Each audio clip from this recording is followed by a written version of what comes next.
Fuck is this shit?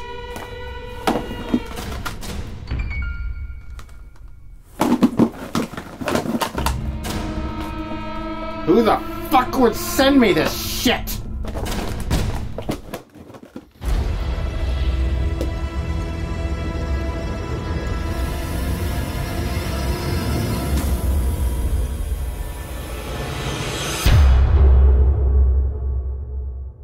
I did not hit her. It's not true. It's bullshit. I did not hit her. I did not.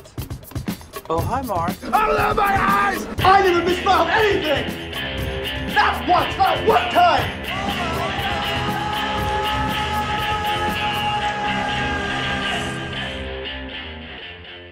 Welcome to my Hilariocity review of Dragon Ball Evolution, or as I like to call it, Disgusting Bile Extract. I often get a question, what is your all-time favorite movie? Well, I don't have one. I just can't pick, it's too hard. But I have had the exact same least favorite movie of all time ever since I saw Dragon Ball Evolution. I hate everything about this movie. Now, I have reviewed this before. You guys may know this, some of you may not. They're older videos, I don't like the way they look, there was more to say. Let's do it! Why do I hate Dragon Ball Evolution? Well, let's talk about everything about this movie that I hate. This movie opens with an incredibly lazy narration. It's almost like they filmed the whole movie and went, oh shit, this doesn't make any sense. We better make some stupid CGI narration in the beginning to sum everything up. In the show, King Piccolo fought a very young Goku. Goku defeated him and King Piccolo gave birth to Piccolo as we came to know him throughout the show. Goku and Piccolo were enemies for a while, they had battles at various tournaments, but eventually they became friends and allies. In this movie, Piccolo has been reduced to simply a power-hungry war guy who wants to destroy everything and hates everyone for no reason. In the show, there was motivation. There was a reason for Piccolo thinking that way. He was also a complex character, having a good side and a bad side. This movie doesn't give a shit about any of that. It just wants Piccolo to be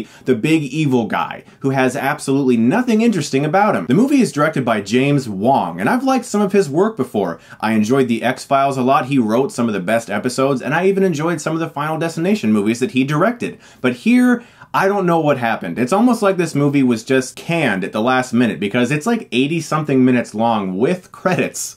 I mean, that's pathetic. A movie like this should have been at least 2 hours and good, but at the same time, I'm also grateful that it's mercifully short. This opening fight scene between Goku and his grandpa is so laughable. There's nothing about it that looks real. The entire thing looks as if it was shot on a green screen, and none of it looks as if it's actually happening. It is the fakest looking shit I've seen in an action movie since like Ultraviolet. Have you seen Ultraviolet? If you have, I apologize, my god. Like Goku slapping a CGI fly into his grandpa's mouth? What is the purpose of any of this? Instantaneously, in just one fight scene, I know I am in for complete shit. So let's talk about the character of Goku. I use bunny ears because it's definitely not Goku. Portrayed by Justin Chatwin. Let's get this out of the way. I don't have anything against this actor. He's talented. I have no problem with him as an actor or as a person. He seems like a cool guy. But my god, was he saddled with the dumbest, fucking horrible interpretation of one of the coolest manga characters to be ever drawn or animated. This Goku is actually a whiny high schooler who's more obsessed with beating up the bullies that are picking on him and getting the girl that he has a crush on than anything. Watching these early scenes with him complaining to his grandpa about wanting to get the girl at school and wanting to beat up those bullies, and this amazing delivery right here. They push me so far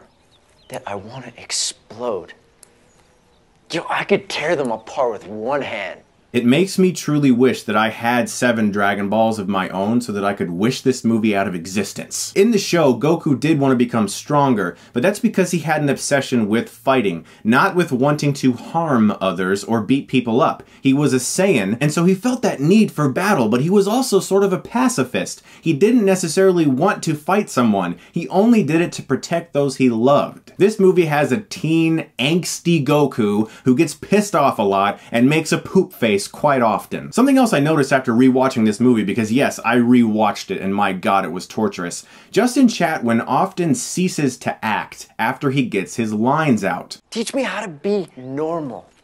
Normal is also overrated. Did you notice how his face just went completely emotionless after he got his line out? Now, if you're Dragon Ball fans like myself, you know that in the show, the Dragon Balls are very exciting objects. In this movie, when Goku's grandpa gives him the 4-star ball, he just looks at it like it's nothing. He's like, oh, that's cool. That's nice. So keep it safe. Always. Thanks, Grandpa. There's no awe or wonder or excitement or sense of adventure. He's just this angsty teenager who's like, oh, thanks for the stupid ball, Grandpa. Thanks a lot. I appreciate it. Hey, can you tell me about this girl thing? I don't know. Can you give me some condoms? I need some condoms, okay, Grandpa? I really want to fuck Chi-Chi. Is that okay? I just need some condoms. Fuck this dumb Dragon Ball. Sorry. I just want to go fuck. Is that alright with you? Let's talk about James Marsters as Piccolo. He is probably the one thing in this movie that sometimes receives praise. I call this the Ewan McGregor syndrome. What's the one thing about the prequels that most people were like, yeah, that's fine? Ewan McGregor, because he was the one thing that was just fine, you know, he was okay. Everyone else was very dry and just blah. At least Ewan McGregor as Obi-Wan Kenobi, you can watch the prequels and be like, he's doing a good job. He seems like a good Obi-Wan Kenobi. Because everything else surrounding Ewan McGregor is like, eh. That's James Marsters in this movie. He's the one person who's like, okay, that's alright, I guess. Because everything else is such shit. So during class, Goku has a stupid fucking dumb daydream about Chi-Chi eating a strawberry. Because yeah, Goku's just a hormone-fueled teenager. Actually, in the show, Goku had no idea what a girl was. In the show, when he ran into Bulma for the first time, he had never seen a woman in his life. He asked Bulma where her tail was because he just thought everyone was like him. Well, you look human enough, but you're different. You're thin and scrawny. I'm a girl, silly, that's why. A girl? Oh, so that's what you are. Oh my gosh. Are you saying you've never seen a girl before? Nope. Besides my grandpa, you're the only human being that I've ever seen. In the show, Chi-Chi even tricks Goku into getting married.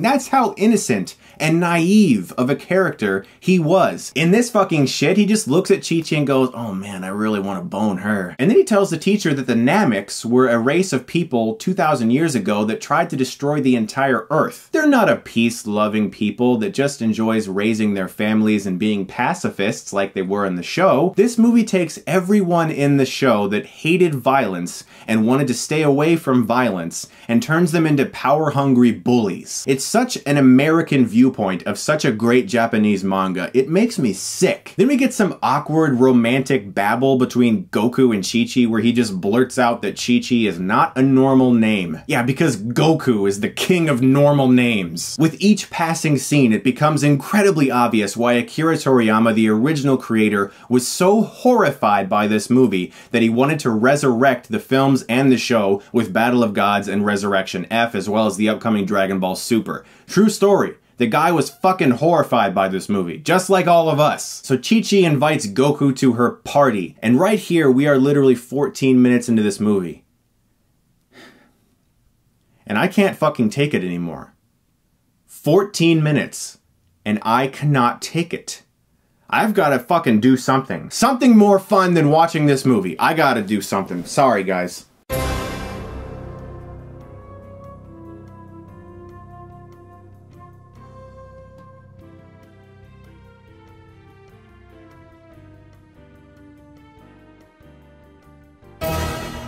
D9. Miss. B6. Miss.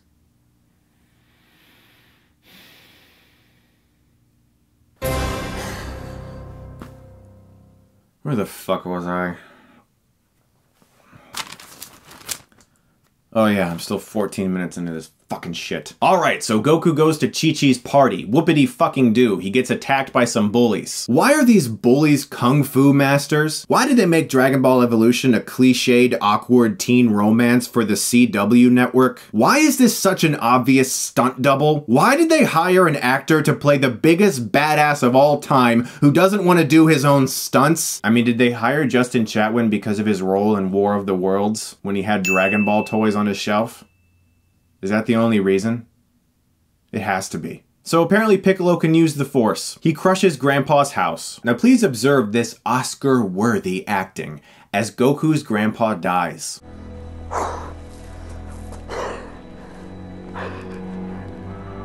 Honestly, the best acting in this movie is Justin Chatwin's forehead vein. And of course, before Goku's grandpa dies, he gives him this quick speech to let us know that there is a story. He has to find all of the Dragon Balls before the eclipse occurs. What does that fucking have to do with anything? Now we meet this movie's version of Bulma, played by Emmy Rossum, and that's totally her voice. She's not ADR'd at all. If I was a Piccolo, whatever that is, I wouldn't tell you. And if I did kill your grandfather, I would have shot you by now. Somebody stole my Prometheum orb, and I'm here to get it back. And in this movie, guess what they refer to the Dragon Radar as? Dragon Ball Energy, DBE. Catchy name. DBE. That's funny. You're so clever. Pat yourselves on the back, writers.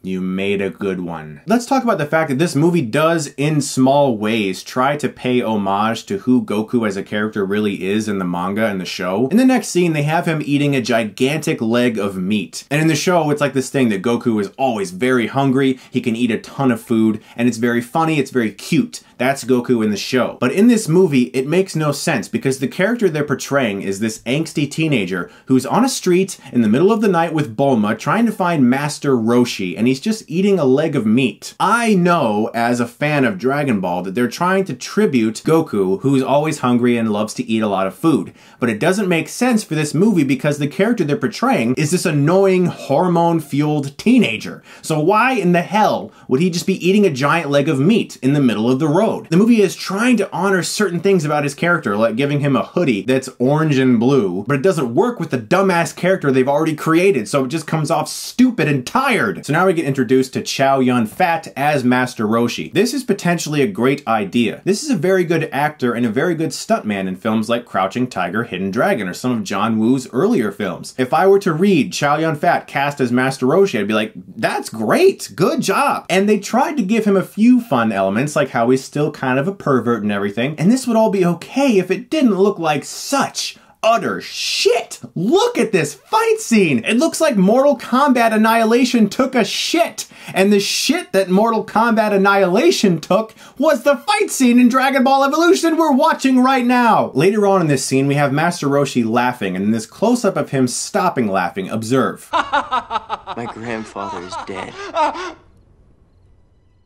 They're trying to tribute moments in Dragon Ball like this. I get it. I get what they're doing, but some things only work in anime and do not translate to film. Speed Racer by the Wachowskis proves that wholeheartedly. This scene also contains the worst line delivery in the movie by far, and some of the worst acting I've ever seen, and I'm not exaggerating. He was murdered. I will avenge him. But before he died, he asked me to find you and to tell you that Piccolo has returned.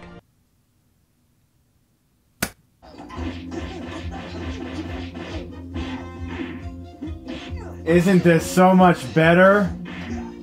Yeah.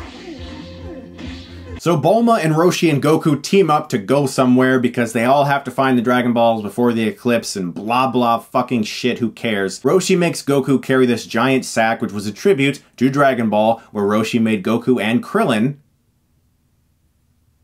There is a character named Krillin, right? In Dragon Ball? I believe he's Goku's best friend. You know what? I don't care that he's not in this movie because it's one character that wasn't completely destroyed by this movie. As well as Tien. Thank goodness for that. But anyway, they attempted again to pay homage to this moment in Dragon Ball. And that's all Dragon Ball Evolution has to offer. Brief little moments that attempt to pay homage to the manga. But the film that they are making is so stupidly modern, with this angsty teenager Jennifer Love Hewitt fucking shit type drama, that it doesn't work whenever they try to tribute the actual manga. So they run into Chi-Chi at the tournament, and guess what? She's a fighter too, so Goku has even more of a hard-on for her now. And what is with all this airbending shit? Roshi's trying to teach Goku about the Kamehameha wave and everything, and he makes it seem like it's airbending. This isn't Avatar, guys. Dragon Ball is not about airbending, for fuck's sake! So let's talk about the next character this movie destroyed, and that is Yamcha. What a cool, fun character in the original show. I loved Yamcha. He was so much fun. And apparently, James Wong took one look at this actor and just said, "You're Yamcha. You look like him. You seem like you could be a douche. You're Yamcha." Wonderful. And his lines are definitely not ADR'd either. If that DBE thing is right, the ball you're looking for is right here. Let's go! Come on!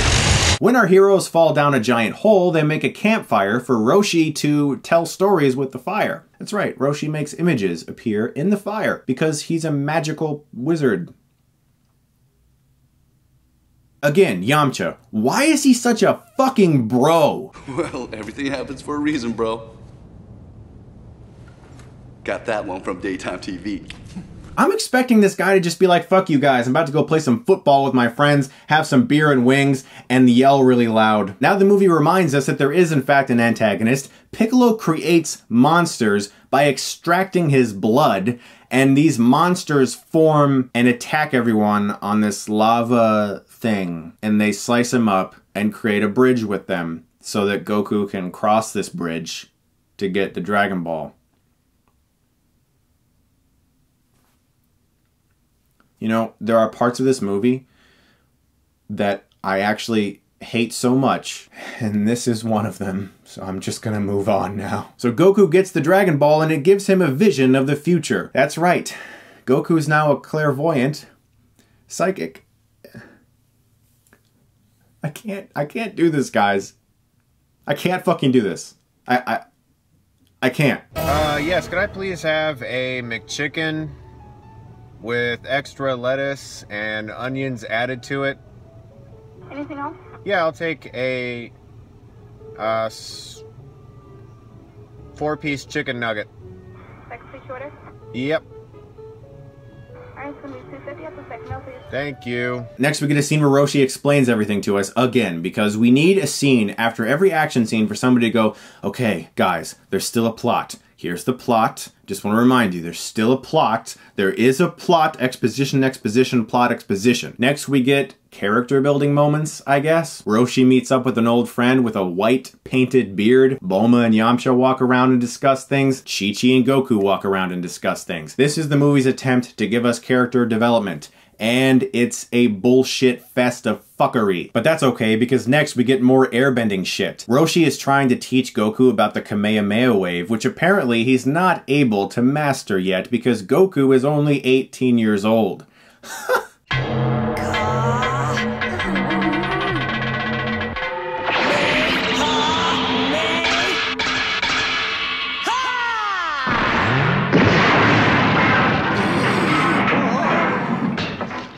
He was like 12 in Dragon Ball when he did it for the first time, and he surprised everyone around him. Bullshit. So someone pretending to be Chi-Chi starts this awkward looking fight where two Chi-Chis fight one another, and Goku's dumbass knocks out the real Chi-Chi. Because apparently, in this movie, Goku is not able to sense people. In the show, Goku could sense anyone's inner power. He would be able to sense who the real Chi-Chi was. Oh, wait a second. He can sense people, because this scene. He's here. How do you know? I can always sense my grandfather. Oh, so I guess he can sense people. So why didn't he sense which Chi-Chi was real in this moment? Because this script is fucking dumb. That's fucking why. Goku then gets half killed / knocked out, and he has this crazy vision that made me laugh so fucking hard. Grandpa! I'm so happy to see you! But it's okay. Not to worry. Roshi resurrects Goku with his Kamehameha wave.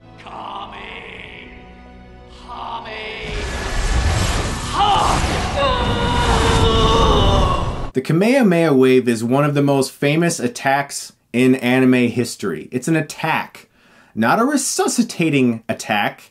It's a deadly attack.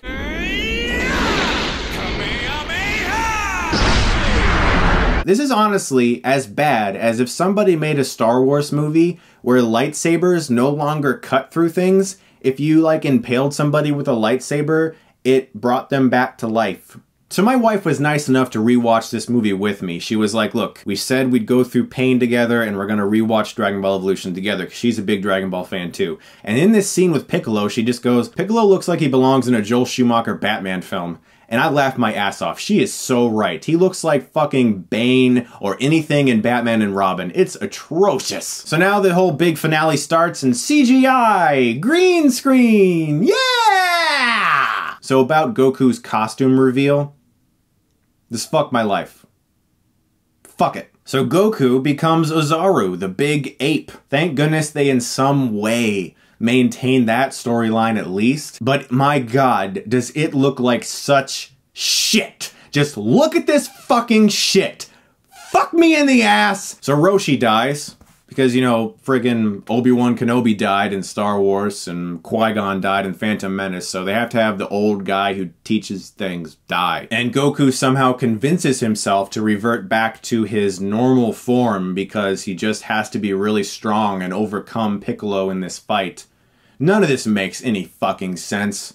At this point, I just want the movie to end, so the quicker that it ends, the better. So here Goku and Piccolo finally have a fight. And you guessed it, it looks like garbage. But what really occurs in this fight? Well, Goku takes 1, 2, 3 punches, falls down, and suddenly becomes perfect. That's right. One tiny little skirmish let him know what he has to do, and he stands up and he's like, I am Ozaru. I am Goku. To be one with myself, I have to be two. Flex the forehead vein, poop face. Seriously, after that little tiny fight, he instantly becomes perfect and masters the Kamehameha wave and blasts Piccolo until Piccolo dies. So isn't that just shit? My god, that's shit! But listen to this for a second. What happened earlier when Roshi blasted Goku with the Kamehameha wave? Well, it resurrected him. For some reason, the Kamehameha at the end of the movie kills, like it's supposed to. So what's the difference between the resurrection Kamehameha wave and the kill people Kamehameha wave? So Goku gets the Dragon Balls and wishes Roshi back to life, and he comes back to life, and yay. And of course it ends with some more romantic bullshit between Goku and Chi-Chi, and more 300 style slow-mo, fast-moving, slow-mo, fast-moving action. The end. But you know what the funniest part of this movie is? There's a mid-credits scene where Piccolo is still alive, being cared for by someone, and it sets up a sequel.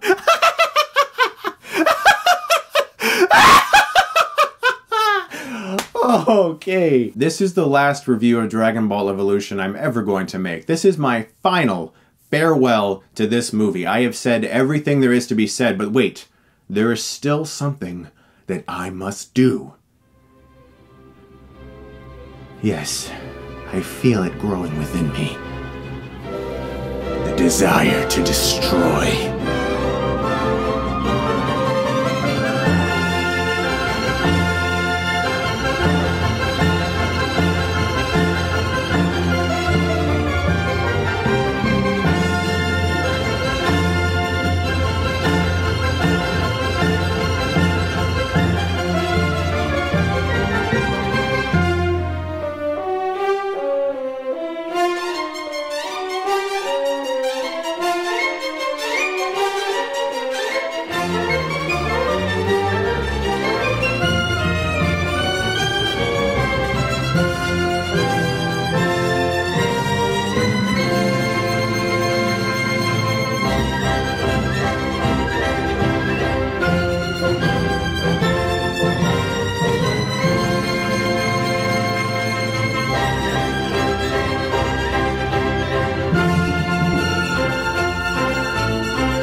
hair is what remains of the husk of a human being my husband once was.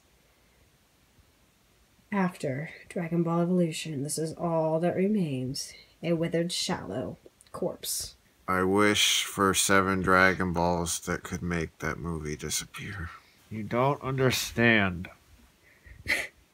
Well, we've now hit level stage 3-year-old. I really hate that movie. I understand, my love. No, you don't. I do You understand. don't understand. It's so bad.